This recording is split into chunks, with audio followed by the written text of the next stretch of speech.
మేషరాశి వారికి ప్రభుత్వ పరమైనటువంటి ఉద్యోగాల కోసం చేసే ప్రయత్నాలలో ఆటంకాలు ఎదురవుతాయి. ఎన్నిసార్లు ప్రయత్నించినప్పటికీ చేజారుతున్న విధంగా పరిస్థితులు ఉంటాయి. ఉన్న దాంట్లో ప్రైవేటు ఉద్యోగాల వైపు తిరగటం అనేది అత్యంత ముఖ్యమైనటువంటి అంశము. కాస్తంత జాగ్రత్త తీసుకొని వీలైనంత తొందరలో ఉద్యోగాన్ని సంపాదించగలిగితే అన్ని విధాలా మీకు శ్రేయస్కరం.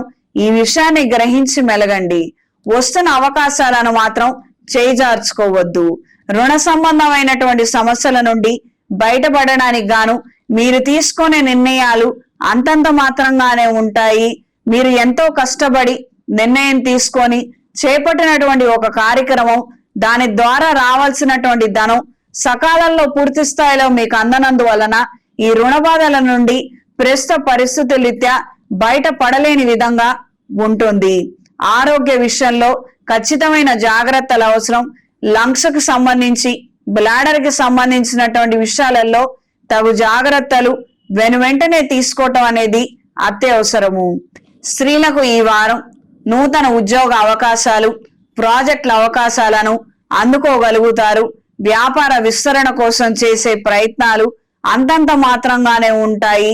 అందరూ కలవటము, అంత బాగుందనటము, మనం చేద్దాము, మనం చూద్దాము, మనం ఖచ్చితంగా మనం ఆన్ ఫ్లోర్ తీసుకొద్దామని మిమ్మల్ని నమ్మబలికించడం తప్పించి వాస్తవంగా మాత్రం ఎవరు ముందడుగు వెయ్యరు.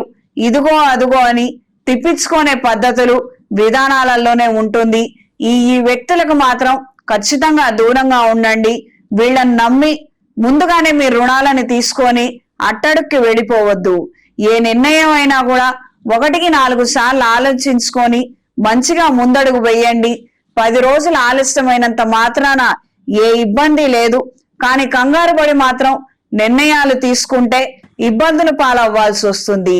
ప్రత్యేకించి ఈ వ్యాపార నిమిత్తం పార్ట్నర్లు, పెట్టుబడులకు సంబంధించి అప్రమత్తంగా ఉండండి. నూతన విద్యా అవకాశాల కోసం చేసే ప్రయత్నాలు, కోర్సులను చేపట్టే అవకాశాలు సుస్పష్టంగా ఉన్నాయి. అనుకూలమైన వాతావరణం ఏర్పడుతుంది. లిఖిత పూర్వకమైనటువంటి పత్రాల మీద సంతకాలు చేసేటప్పుడు, అంటే అగ్రిమెంట్ల మీద సంతకాలు చేసేటప్పుడు ఖచ్చితంగా జాగ్రత్త వహించండి. మధ్యవర్తి సంతకాలు మాత్రం ఎట్టి పరిస్థితుల్లో చెయ్యొద్దు. ఈ వారం మేషరాశి వారికి కలిసొచ్చే రంగు బ్రౌన్ కలర్, కలిసొచ్చే దిక్కు పడమర, కలిసొచ్చే సంఖ్య 9. ప్రతిరోజు ప్రతినిత్యం నవగ్రహ స్తోత్రాన్ని పఠించండి. నవగ్రహాల ప్రదక్షిణ చేసుకొని 6 ఎరుపు ఒత్తులతో అష్టమూలిక తైలంతో అంగారక గ్రహం దగ్గర దీపారాధన జరిపించండి. ఉద్యోగం చేజారి, ఉద్యోగం దొరక్క ఇబ్బందులు పడుతున్న వారు ఏదైనా శైవ క్షేత్రంలో మహాపాష్పత హోమాన్ని జరిపించండి. ఉద్యోగ ప్రాప్తి కలుగుతుంది. చేతికి మహాపాష్పత కంకణాన్ని ధరించండి. ఇంట్లో, వ్యాపార ప్రదేశాలలో కప్పు సాంబ్రాణి, దైవికం పొడితో ధూపం వేయండి. నరదిష్టి తొలగిపోతుంది. ప్రత్యేకించి ఈ నరదిష్టి ఎక్కువగా ఉండి ఇబ్బందికరమైనటువంటి అంశాలు తలెత్తుతున్నప్పుడు ప్రతి వారం ఒక కొబ్బరికాయతో దిష్టి తీసుకొని ఏదైనా పారే నీటిలో పడేయండమ్మా. తద్వారా ఈ నరదిష్టి అనేది పోతుంది. పిల్లల్లో ఎదుగుదల లోపాలు కూడా నశిస్తాయి. కార్యానుకూలత కోసం శ్రీ ఆంజనేయ స్వామి వారి ఆలయంలో హనుమాన్ సింధూరుతో అర్చన జరిపించి స్వామివారి బొట్టుని ధరించండి. అన్ని విధాల శ్రేయస్కరం.